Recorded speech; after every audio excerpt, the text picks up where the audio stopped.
दुनिया में सेल के बिना कोई अमीर बन ही नहीं सकता। दुनिया में एक भी व्यक्ति जो अमीर है बता दो जो बिना सेल किए अमीर बन गया हो, चाहे टाटा हो, चाहे अंबानी हो, चाहे इलॉन मस्क हो, चाहे बिल गेट्स हो, ये सब सेल के माहिर खिलाड़ी हैं, इसलिए वो अमीर है। लेकिन तभी उसने बोला केवल सेल से कोई अमीर नहीं बन सकता। आओ, पहले क्या बोला था? सेल से ही अमीर बना जा सकता, और अभी ये क्या बोल रहा है? केवल सेल से कोई अमीर नहीं बन सकता। सेल, खुद की सेल तो इस होल के बाहर जो केले वाला है ना, वो 10 साल से कर रहा है। यहां पर थोड़ी दूर बाद जो किराने की दुकान है ना, परदादाजी से सेल कर रहे हैं किराने की, वो अमीर नहीं बने। केवल सेल से कोई अमीर न बना है न बनेगा, लेकिन केवल सेल से ही अमीर बनते हैं, ये फाइनल है। ये दोनों विरोधाभास प्रश्न है, इसको हमें समझना पड़ेगा। केवल सेल से अमीर क्यों नहीं बनते? क्योंकि सेल जब तक रिस्ट्रिक्टेड सेल रहेगी तब तक आप अमीर नहीं बन सकते। यानी जब तक एक दिमाग, 2 आंखें, 2 हाथ और 24 घंटे में सेल करोगे, आप अमीर बन ही नहीं सकते। राइट। क्या बोला? Repeat the point. 2 आंखें, 2 हाथ। ऊपर वाले रिपीट कीजिए, मैंने क्या बोला है? एक दिमाग, 2 आंखें। एक दिमाग, 24 घंटे। 24 घंटे में सेल होगी, तब तक अमीर नहीं बनेगी। अब देखिए केले वाला क्यों नहीं अमीर है? क्योंकि केले वाले का एक दिमाग है, 2 आंख है, 2 हाथ है और 24 घंटे है, और रोज माल ला रहा बेच रहा, माल ला रहा बेच रहा, माल ला रहा बेच रहा, अमीर है। राइट? वो किराने वाला अमीर क्यों नहीं है जिससे आप खानदानी माल खरीद रहे हैं? क्योंकि रोज माल ला रहा बेच रहा, माल ला रहा बेच रहा, माल ला रहा बेच रहा, अमीर नहीं। अमीर बनने का सिंपल सा तरीका है, इन सबको मल्टीपल करना पड़ेगा। अगर किराने की दुकान वाला 2000 रुपए पर डे कमा रहा है, उसे अगर अमीर बनना है तो उसे काउंटर को बड़ा करना पड़ेगा। अभी तक वो केवल एक ही जगह से सेल कर रहा था, अब लंबा काउंटर करके 2 आदमी को नियुक्त करके उनको ट्रेनिंग देकर उनको कहे कि 500 रुपया पर डे दूंगा, और कहे कि तू मेरा आइटम सेल करेगा तो मैं तुझे सेल। अब क्या हुआ? ये आदमी सेल कर रहा, साथ में 2 आदमी और सेल कर रहे हैं। ये दोनों 1000 रुपए कमा कर दे रहे हैं, तो 500 रुपए तुम उनसे सैलरी दे रहे हो, तो 2000 पहले तुम पहले ही कमा रहे थे, अब एक 500 इधर से भी आने लगे, तो अब आपकी इनकम हो गई 3000। अमीर बनने का यही तरीका पूरी दुनिया में प्रचलित है। अब किराने वाले की इनकम क्यों बढ़ी? क्योंकि किराने वाले के पास पहले एक दिमाग था, अब कितने दिमाग है? पहले 2 आंखें थी, अब कितनी है? पहले 2 हाथ थे, अब कितने हाथ है?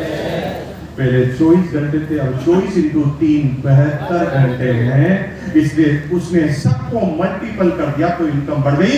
दुनिया में सबसे ज्यादा मल्टीपल करने वाली जो कंपनी थी, टोयोटा लिमिटेड जापान, 57,000 डीलर है पूरी दुनिया में। 57,000 डीलर, एक डीलर के नीचे 250 आदमी। इतने लोग टोयोटा के लिए दिन रात काम करते हैं। टोयोटा का मालिक जब जापान में रात को 11 बजे सो जाता है ना, तो ठीक 11 बजे सुबह की 10 बज जाती है लंदन में। कार बिकना चालू रहता है। जब मालिक सो जाता है तब भी उसकी आंखें चालू रहती है, जब भी उसके हाथ चालू रहते हैं, जब भी उसकी घड़ी चालू रहती है। और जब जो मल्टीपल सेल का नेटवर्क बनाकर अपने टाइम को मल्टीपल कर लेता है, अपनी आंखों को मल्टीपल कर लेता है, अपने दिमाग को मल्टीपल कर लेता है, अपने हाथों को मल्टीपल कर लेता है, और इसलिए आज वो दुनिया की सबसे बड़ी कंपनी है, टोयोटा लिमिटेड मोटर कंपनी। अमीर बनना है तो क्या करना पड़ेगा? Multiple of mind, multiple of eyes, multiple of hand and multiple of time. ये सिंपल सी गणित है, इसको मल्टीपल करना पड़ेगा। अब आपको समझ में आ गया होगा कि मल्टीपल करूंगा अभी बन जाऊंगा, लेकिन ट्रेडिशनल में इनको मल्टीपल करना बहुत खतरनाक भी है और बहुत लेंथली प्रोसेस भी है। टोयोटा ने गाड़ी कि आज तो फ्रेंचाइजी दे दी, लेकिन पहली गाड़ी बनाने में बहुत टाइम लगा होगा। मैकडी ने, मैकडॉनल्ड्स ने और डोमिनोज ने पिज्जा बना दिया, बर्गर बना दिया, लेकिन पहले बर्गर का फॉर्मूला बनाने में उसे बहुत टाइम लगा होगा, अपनी दुकान को हिट करने में बहुत टाइम लगा होगा। आज दुनिया में जिन भी ब्रांचों को आप देखते हैं, इनको स्टेब्लिश करने में बहुत प्रॉब्लम आई थी। तो एक तरीका है कि उसी ट्रेडिशनल मार्केट में जाएं, अपने जीवन को बर्बाद करें, आपके बच्चे आराम में आ जाएंगे, उसकी भी गारंटी नहीं। लेकिन दूसरा तरीका कुछ और है, इसको समझिए। ट्रेडिशनल मार्केट में नेटवर्किंग के माइनस पॉइंट है। ट्रेडिशनल मार्केट की नेटवर्किंग तो रिलायंस भी कर रहा है, लेकिन नुकसान क्या है? आम आदमी को बहुत नुकसान है। जैसे मैं मुकेश अंबानी हूं, मैं क्या हूं? थोड़ा तेज बोलिए। मैं मुकेश अंबानी हूं। मैंने अपने दोस्त को पेट्रोल पंप दिया। मेरा दोस्त अच्छा पैसा कमा रहा है, लेकिन मैंने अगर इनको पेट्रोल पंप दिया तो ये मेरे से आगे निकल सकते हैं? नहीं, क्योंकि जब जब भी पेट्रोल बेचेंगे तो ये मेरे को बेनिफिट दिए बगैर नहीं जा सकते, क्योंकि ये मेरी फ्रेंचाइजी। माइनस पॉइंट नंबर 2, ये बहुत पैसा कमा रहे हैं, तो इन्होंने अपने साले को मोटिवेट किया कि भाई साहब, साले साहब बहुत अच्छा काम है, आप भी पेट्रोल पंप खोलिए। तो साले साहब भी पेट्रोल पंप खोल देते हैं, तो आपको कोई फायदा है? बोलो, फायदा किसको है? मुकेश अंबानी। यानी जितने भी पेट्रोल पंप खुलेंगे, एक ही आदमी को फायदा होने वाला है, मुकेश अंबानी। यानी ट्रेडिशनल मार्केट का माइनस पॉइंट नंबर 1, जिसका नेटवर्क होता है, फायदा उसी का होता है। जो नेटवर्क में होता है, उसका कभी फायदा नहीं होता है। आई क्या बात समझ में? क्या बोला मैंने? जिसका नेटवर्क होता है उसको फायदा होता है, इसका नेटवर्क, जिसका नेटवर्क होता है उसका फायदा होता है, जो नेटवर्क में होता है उसका कोई फायदा नहीं होता। लेकिन अगर इस सिस्टम को परिवर्तित कर दे, जैसे मैं मुकेश अंबानी हूं, मैंने आपको पेट्रोल पंप दिया, अब 2 भागे डिवाइडेड कर दिया।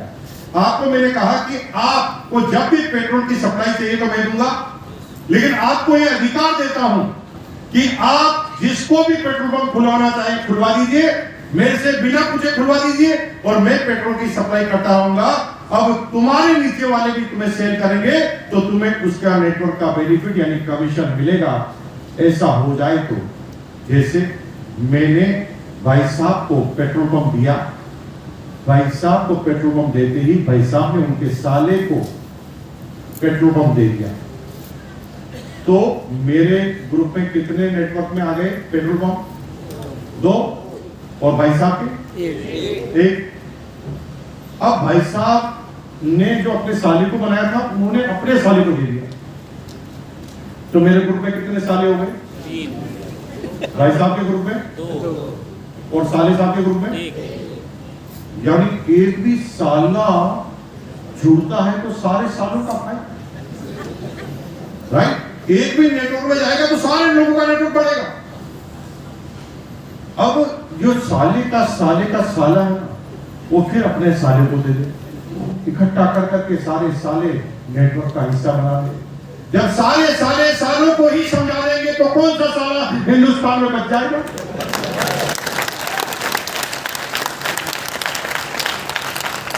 मैंने कहा सर ऐसा हो जाए तो कमाल हो जाए। उन्होंने कहा यही तो आरसीएम है। क्या बोला? यही तो आरसीएम है, कंपनी आरसीएम। प्रोडक्ट कौन बना रही है? इनोवेशन कौन कर रही है? पैकिंग कौन कर रही है? डिलीवरी कौन कर रही है? रेट कौन निर्धारित कर रही है? रॉ मटेरियल कौन लेकर आ रही है? कंपनी कौन लगा रही है? इन्वेस्टमेंट कौन कर रही है? हिसाब किताब कौन रख रही है? कमीशन किसको देना है? कमीशन किसको देना है? आरसीएम को। आपको तो लेना है। ये सारे काम आरसीएम कर रही है, आपको क्या करना है? लेना है, बोलना है। भाई साहब ये फायदा हो जाएगा, सिर्फ ये बोल दिया और इसने आरसीएम की एजेंसी ले ली, आरसीएम का माल ले लिया, तो तुम्हारी पीढ़ियां दर पीढ़ियां जब भी इसके खानदान का कोई पोता, पड़पोता, लड़पड़पोता, सरपड़पोता, गड़पड़पोता, खड़पड़पोता, नड़पड़पोता, पड़पड़पोता भी बिस्किट खाएगा तो तुम्हारे खानदान को